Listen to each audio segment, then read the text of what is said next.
ሰው ገዳም ሄዶ ራሱ ደስ የሚል ገዳም ነው ይላል። ምኑ ነው ደስ ያለ? ንስሐ አልገባ፣ አልተናዘዘ፣ አልጸለየ፣ ታሪኩ አልገባው፣ አልሰገደ፣ አላለቀሰ፣ እንዲሁ ደስ ይላል ይላል። ዝም ብሎ እንዲሁ ፍጡር ተደሳች ፍጡር የሰው ልጅ አይደለም። ስብሰባ ሲሰበሰብ የሆነ ፍኛ ነገር ተሰቅሎ ምናምን እንትን ምንድን ነው ያ ሁሉ ነገር? ለምንድን ነው? ሰው ተደሳች ፍጡር እኮ ነው፣ ስለሆነ ነው። ቆሎ እየቆላ ይጎዘጉዝ የለ እንዲህ ሰው ቤት ውስጥ ፈንዲሻ ምንድን ነው? ቆሎ ነው እኮ ስሙን ቀይሮ ነው እንጂ። ለምንድን ያን ሁሉ የሚያደርገው ለምንድን ነው? ሰው ደስታ ፈላጊ ስለሆነ ነው። ልብስ ውድ የሆነው ለምንድን ነው? ሰው ደስታ ፈላጊ ስለሆነ ነው።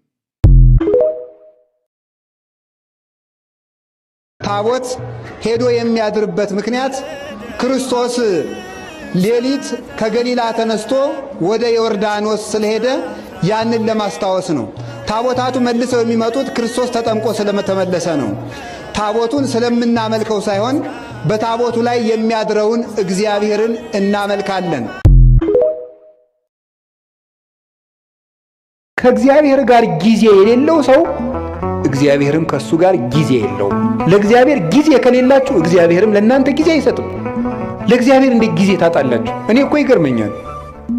እግዚአብሔር የቲክቶክን ሩብ ይደርሰዋል ዛሬ? እስኪ ንገሩኝ፣ ይደርሰዋል?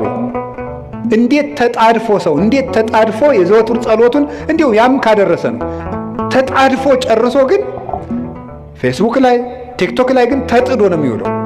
ለምንወደው ሰው የምንሰጠው ብቸኛው ስጦታ ምን እንደሆነ ታውቃላችሁ? ምንድን ነው? ጊዜ ነው። ጌታችን ኢየሱስ ክርስቶስ ለሚወዳቸው ሰዎች ጊዜ በመስጠት ነበር ፍቅሩን የሚገልጥላቸው። ለቤተሰብ ጊዜ ሊኖር፣ ሰው ባል ለሚስቱ ጊዜ ሊኖረው ይገባል። ሚስት ለባል ጊዜ ሊኖር ይገባል። ለልጆች ጊዜ ሊኖራችሁ ይገባል።